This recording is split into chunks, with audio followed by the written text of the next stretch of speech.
నారీ నారీ నడుము మురారి సినిమాతో మళ్ళీ ట్రాక్ లో పడ్డాడు శర్వానంద్. మొన్నొచ్చిన బైకర్ కూడా ఓకే అనిపించింది.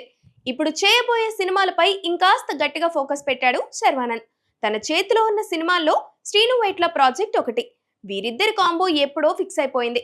2027 సంక్రాంతికి రిలీజ్ చేస్తున్నామని ప్రకటించారు కూడా. అయితే ఈ సినిమా ఇప్పుడు డైలమాలో పడినట్టు తెలుస్తోంది. దానికి కారణం బడ్జెట్టే ఆట. కాగితంపై లెక్కలు వేస్తే చాలా వచ్చిందని శర్వానంద్ పై ఇంత పెట్టుబడి పెట్టడానికి నిర్మాత రెడీగా లేనట్టు తెలుస్తోంది. మరోవైపు శ్రీను వైట్ల కూడా ఫామ్ లో లేడు.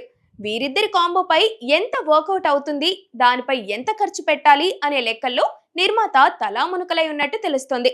హీరో దర్శకుడు రెమ్యునరేషన్ తగ్గించుకొని సినిమా చేస్తే తప్ప ఈ ప్రాజెక్ట్ ముందుకు కదిలే ప్రసక్తి కనిపించడం లేదు. 2 హిట్లు పడేసరికి శర్వా కూడా తన రెమ్యునరేషన్ గట్టిగానే చెబుతున్నాడట. ఎవరో ఒకరు తగ్గితే తప్ప ప్రాజెక్ట్ అవనవదు. ఈలోగా శర్వా కూడా ఆప్షన్లు వెతికే పనిలో పడ్డాడట. శ్రీను వైట్లకి ఈ కథపై గట్టి గురి ఉంది. శర్వా కాకుండా మరో హీరోతో ఇదే బడ్జెట్ లో ఈ సినిమాని సెట్స్ పైకి తీసుకెళ్లేందుకు ఆయన కూడా ప్రయత్నాలు ప్రారంభించినట్టు సమాచారం.